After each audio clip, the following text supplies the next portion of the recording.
To be honest, there's a good chance even if I were on my meds, I wouldn't really give a shit how things go tonight, because I set a very low bar for myself. I've let enough people down in my life, I don't want to add myself to the list. So it's called managing expectations, right? Yep. Last time I did this was 2 years ago, right here on this stage at the Mission. Yeah. The time before that was 4 years ago, right here on this stage at the Mission. I'm kind of like a stand-up comic groundhog. I come out every 2 years.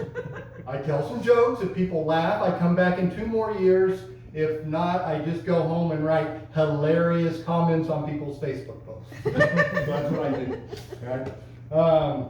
It's a weird time for comedy, right? I mean, there seems to be a very dedicated subset of our society that's determined to be offended by anything that's said by comedians, and then they want to take that offense and they want to weaponize it and they want to go out and ruin people's lives. I don't care.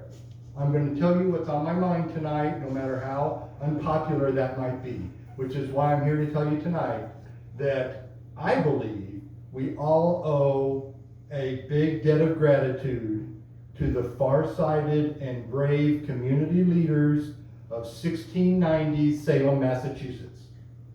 Because if it weren't for them, we'd all be up to our eyeballs in witches right now. and I don't mean the sexy witches like Sabrina or Samantha Stevens. I mean the kind that'll turn you into a newt or curse your family for 7 generations. And if you think COVID was hard to get over, try getting over being turned into a newt. It's not easy, right? So, yay, Salem, okay? And that's all I'm going to say about that. I know a lot of people who do stand-up, they come up and they make jokes about their wives. And I'm not going to do that for 2 reasons. One, I have the most wonderful wife in the world. Okay, she's a wonderful, wonderful woman. And 2, I'm a heavy sleeper, so I would never even notice a pillow over my face until it was too late. So there will be no jokes about my wife here tonight. My wife, we've been married for 35 years. You gotta know, I'm 61 years old. We've been married for 35 years, which is how long we've been married.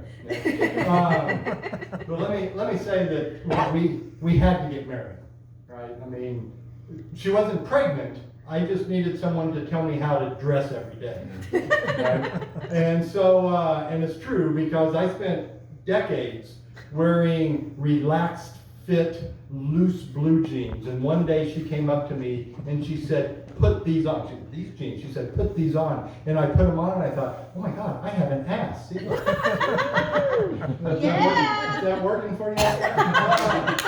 Can you tell I've been doing squats and lunges and whatnot? I've been working on it.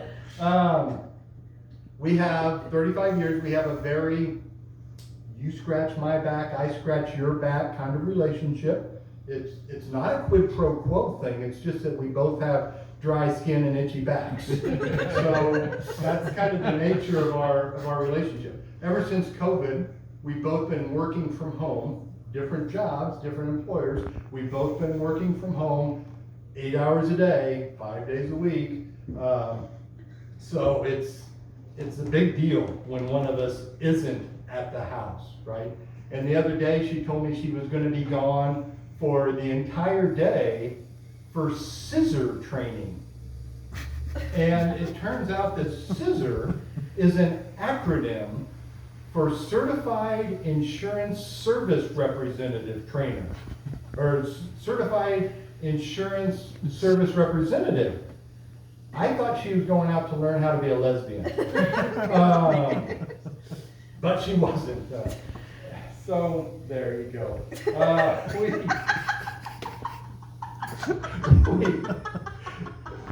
It's funny that I'm bombing. So what we do is we work together, a lot. When she does go out, I try, to her meetings. She has them more often than I do because she has a much higher stress job than I do. But when she goes out, I try to be supportive. So when she's heading out to the driveway to go to one of her meetings, I'll go out on the front porch, and I don't know anything about insurance, so I keep it kind of general, but I'll go out there and I go babe, you insure the shit out of those motherfuckers. and she appreciates it. The neighbors with the 2 preschoolers don't care so much about it. But I think she appreciates that I support what she's doing. We work together, we eat virtually every meal together, but frequently aren't eating the same things because I have a terrible diet. I just, generally speaking, meat sandwiches and chips or something, and she's practically a vegetarian, right? I mean, she'll eat some meat, but never meat that still looks like the animal that it came from. So a hamburger, yes, because a hamburger doesn't look like a cow, right? But if we go to a seafood restaurant, she'd never order the fish that comes out on the plate that still looks like a fish, and she won't eat like a Cornish game hen, because they still look like the little chickens, and she won't even go anywhere near a dino nugget.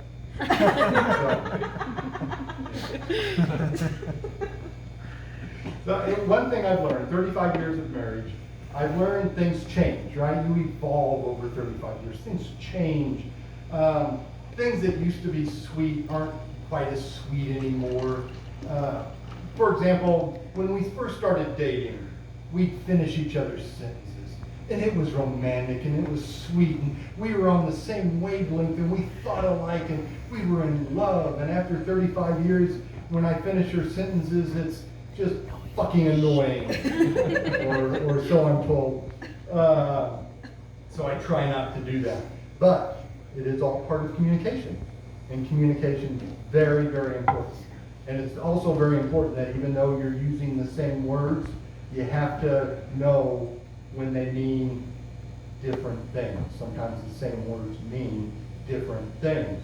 For example, when I tell my wife, babe, you're hot, it means that I still find her as beautiful and as sexy as she was on the day we got married, and that when we get into bed, I want to put my body up against hers. And when she says to me, honey, you're hot, she means literally my core body temperature is too high, and she wants me to move my body as far away from hers as possible while still staying in the same bed. Right? So, same words, different meaning. And don't even get me started about when I suggest eating out, we don't have to take 30 minutes to decide where.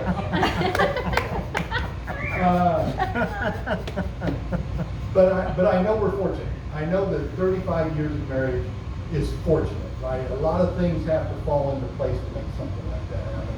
And the other night, I got caught in a stupid rabbit hole on Facebook about bad relationships and bad breakups. And one of the stories was about a woman who had taken out a billboard to shame her husband over his infidelities. And at the very last line of the billboard, it said, P.S. I paid for this billboard out of our joint account. And I just thought of that story, and I thought, oh my gosh, I just cannot relate to that. Because who the fuck has that much money in their joint account? not these guys. I mentioned, I think I'm 61, we've been married for 35 years, we have 2 wonderful grandbabies. One's going to be 4 here soon, one's going to be 2.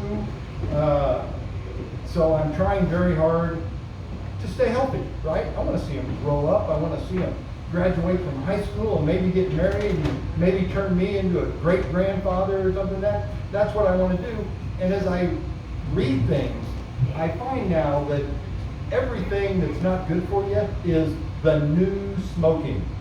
Everything is the new smoking. Several years ago, sitting was the new smoking. You sit at work, you sit at home, you live a sedentary lifestyle. Everything is the new smoking. Now I've read that loneliness is the new smoking. That loneliness can be the equivalent, have the same effect on your longevity as smoking 15 cigarettes a day, or being obese, or getting lack of exercise. So what I take from that is that I can smoke half a pack a day and eat McDonald's and sit on my ass as long as I do it with friends. You know, friends are so important. And not only do I want to be healthy, I want to be fit. I don't just want to watch my grandchildren grow up. I want to participate. I want to be on the floor grappling, and I want to play games and be things, and I want to be as fit as I can be to play my grandson's favorite game, which is catch me before I get to the street. And he's a fast little son. Well, okay, so my wife tells me that I have to watch that sort of thing, that sort of talk, because I talk like a Satan, which I think means I'm always saying things like, hard aboard, weigh anchor, where are the horns? You know, that sort of stuff. But I'm trying to do better. I've also read that being out in nature is good for your overall general health, right? And I listened to a podcast. It's like an award-winning podcast called Nature Boost. It tells you all about cool things that are going on in nature. And from that, I've learned to get out more. My wife and I, we go out, we hike trails, we get outdoors, we hike in the park, we bird watch, we do stuff like that. And I've started a new outdoor activity. I've started bow fishing. I don't know how many people are familiar with bow fishing. It's just you have a bow and arrow, there's a string on the arrow, you shoot it at the fish, you reel it in. Now, but before anybody gets too, I don't know if there are any PETA people here. There are hardly any people here. But before if there are any PETA people here, realize that I'm strictly catch and release. So you shouldn't have to worry too much about the fish. Now, I mentioned I'm 61. That's not like I'm going to die next week unless I step out in front of a bus, right? I mean, I'm not that close to death, but there are things about aging that I'm concerned about. And it's not like losing my physical ability or my mental capacity or being left in a nursing home by myself. The thing I worry most about aging is putting on my fucking socks. It's kind of hard now at 61. I don't know what it's going to be like at 71. I think this is why old people move to the South, so they can just wear sandals and never have to put on socks again. Because I can see that in my future. And even if I don't move south, I'm just going to start wearing sandals. Frostbite be damned. I do though, at 61, I try to be more conscientious about how I use my time. I try not to waste my time, but the other night I did find myself doing the doom scroll on the Facebook and looking at all the reels and the TikTok type things. And I found a TikTok of this very attractive, very muscular, blonde-headed Canadian lesbian lady who was splitting firewood with a broadsword. Right? So she's got a broadsword and she's splitting firewood. And I'm watching clip after clip of this woman splitting firewood with a broadsword. And eventually I looked up and I realized I've wasted 2 hours that I could have been watching television. And instead I wasted it doing that. I do have something that I do that I don't waste time. I don't think it's a waste of time. I'm a blood donor. Any other blood donors in here at all? Yay, blood donors. Blood donation. Very, very important. Well, if you've given blood before, they stick the needle in your arm and they take the pint and then they'll pull out the needle, they'll put just a cotton ball on it and a Band-Aid over that, and then they'll wrap your arm with kind of an elastic gauze. And then they tell you can remove the gauze after an hour, and you can remove the Band-Aid and the cotton after 5 hours. And I'm like, no, I wear that stuff all night long. I don't take it off until the next day, because I live in fear that while I'm sleeping, that hole's going to open back up again, and I'm just going to bleed out and die in my sleep in a puddle of my own blood. And then my wife's going to wake up, and she's going to look over at me, and she's going to see me white as a, just white, dead in a puddle of my own blood, and she's gonna freak out because, you know, blood's almost impossible to get out of sheets.